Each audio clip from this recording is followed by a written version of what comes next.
Anak-anak pemuda remaja Gereja Kristen Pasundan Garut, apa kabarnya? Apa semuanya ada dalam keadaan sehat? Ibu berharap semua dalam keadaan sehat sejahtera, tidak kekurangan suatu apapun. Kalian kiranya tetap semangat, tetap setia beribadah meskipun dalam bentuk online. Mari kita semua berharap dan berdoa agar kita cepat bisa beribadah kembali di rumah Tuhan seperti sedia kala. Anak-anak remaja, renungan untuk pemuda remaja hari ini bertemakan persahabatan yang sejati. Terambil dari Amsal 27 ayat 5 sampai 6. Dengan tema itu mungkin kalian ingat dengan suatu lagu? Betul, ya. Salah satu liriknya seperti ini. Persahabatan bagai kepompong, mengubah ulat menjadi kupu-kupu. Nah, tentu kalian tahu siapa yang mempopulerkan lagu tersebut, ya, yaitu Sinden Tosca pada tahun 2008. Lagu ini sangat hit di kalangan anak-anak remaja zaman dulu itu dan sampai sekarang, ya. Lagu ini mengisahkan tentang persahabatan yang dijalin dengan begitu baik, namun bisa hancur karena sesuatu yang dirasa tidak pas, seperti teguran, arahan, dan sebagainya, yang merupakan tanda sayang seorang sahabat. Lagu ini menggambarkan makna persahabatan yang sesungguhnya, yakni persahabatan bukan hanya untuk senang sama-sama, tetapi juga bisa saling membentuk diri menjadi lebih baik. Maka digambarkan dalam lagu ini seperti kepompong yang merupakan proses pembentukan dan perubahan dari ulat menjadi kupu-kupu. Yang tadinya dianggap biasa saja, yaitu ulat, bahkan orang banyak yang tidak senang pada ulat, takut. Tetapi setelah bermetamorfosis menjadi luar biasa, yaitu kupu-kupu. Semua orang senang pada kupu-kupu, dan kupu-kupu itu indah. Berarti persahabatan itu harusnya menjadi indah.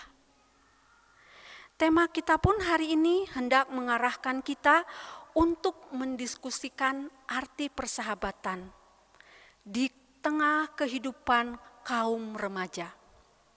Bagaimana kita bersahabat dan apa tujuan dari persahabatan itu menjadi penting, sehingga kita tidak menjadi dangkal dalam memaknai kehadiran orang yang kita sebut sebagai sahabat. Mari anak-anak, kita membuka dari Amsal 27 ayat 5 sampai 6, akan Ibu bacakan. Lebih baik teguran yang nyata-nyata daripada kasih yang tersembunyi.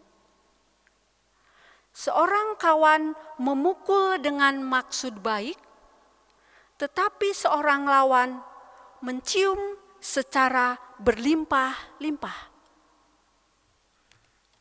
Nah, pembacaan Alkitab kita diambil dari Amsal yang telah Ibu baca tadi, merupakan kumpulan ucapan-ucapan bijak yang dituliskan untuk mengarah kehidupan para pembacanya. Secara khusus, Amsal 27 adalah salah satu bagian dari Amsal-Amsal Salomo yang dikumpulkan pegawai-pegawai dari Raja Hizkia, yaitu Amsal 25 sampai Amsal 29. Yang saat itu memimpin Yahuda, yaitu kerajaan Israel Selatan, yaitu Raja Hizkia. Amsal-amsal ini baru dikumpulkan dan dikompilasi ketika Salomo sudah meninggal lebih dari 200 tahun dan di saat Hizkia sedang mereformasi kehidupan beragama di Yehuda. Amsal-amsal Salomo menjadi bagian hikmat yang diperlukan di masa itu, agar orang dapat mengubah cara berpikir dan bertindak kepada sesama. Dalam kumpulan amsal-amsal Salomo pada masa pemerintahan Hizkia ini, secara khusus memberikan perhatian pada hubungan antar sesama manusia. Secara khusus dalam pembacaan Alkitab kita di Amsal 27 ayat 5 sampai 6 menegaskan pola hubungan antara sesama manusia yang sering kali terjadi. Amsal 27 ayat 5 secara eksplisit menegaskan bahwa orang yang benar-benar mengasihi sesamanya akan menegur bila sesamanya melakukan kesalahan, bukan dengan bersikap diam dan membenarkan ketika sesamanya berbuat salah.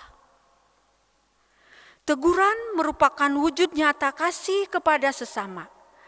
Hanya saja seringkali manusia tidak suka untuk ditegur, sehingga yang terjadi seringkali timbul kesalahpahaman. Orang yang menegur biasanya akan dianggap tidak menyukainya, padahal ia bermaksud mengasihi.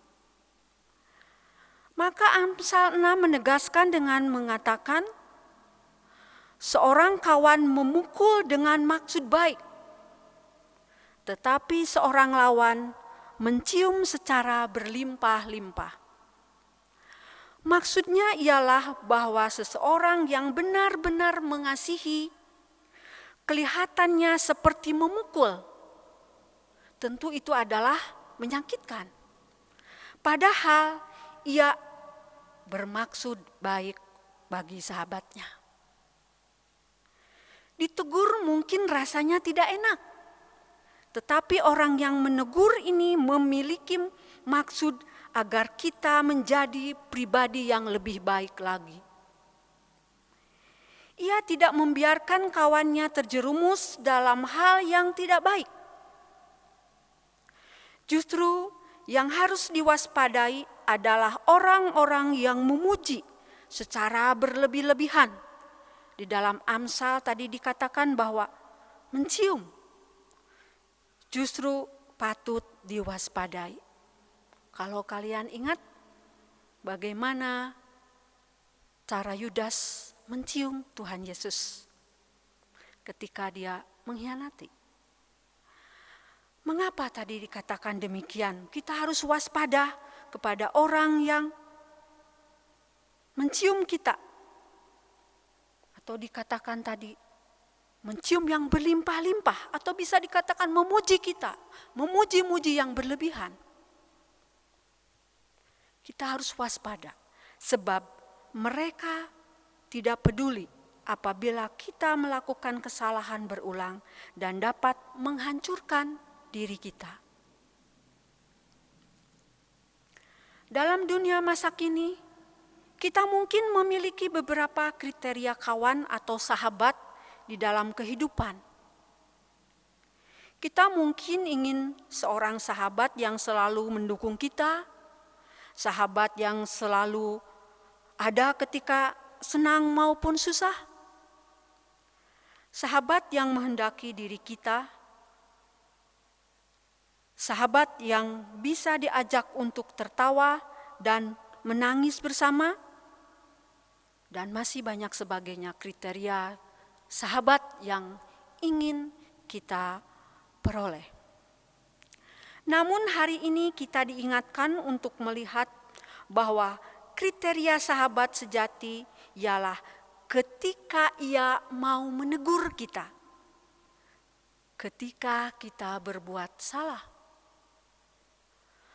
Pergaulan akhir-akhir ini membuat diri kita salah dalam memilih dan menjadi seorang sahabat.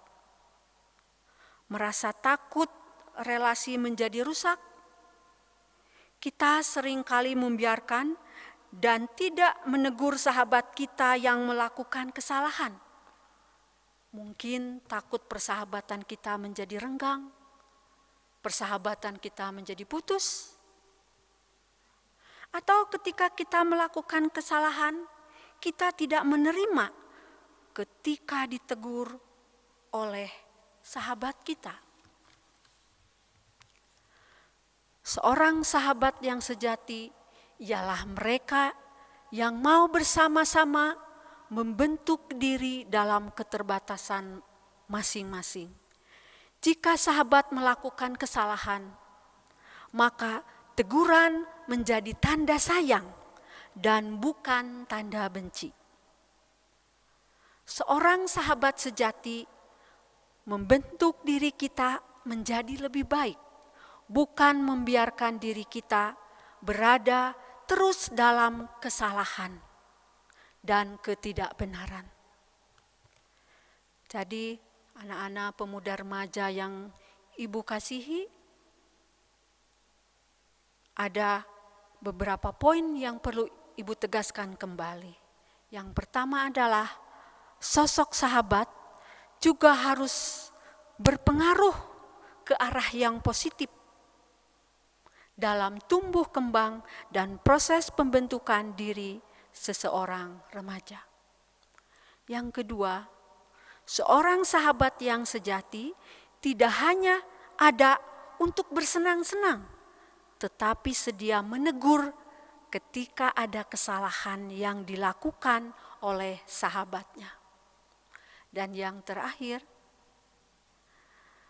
anak-anak pemuda remaja dapat memaknai bagaimana cara untuk bersahabat, yakni dengan terus saling membentuk satu sama lain untuk menjadi lebih baik lagi. Anak-anak pemuda remaja GKP Garut, mari kita berdoa.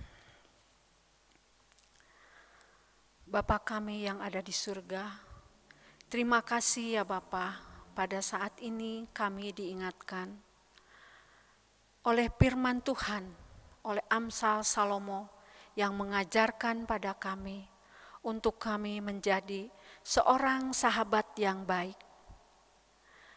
Menjadi seorang sahabat yang mau menegur bila mempunyai sahabat yang melakukan kesalahan dan membuat sahabatnya menjadi lebih baik lagi.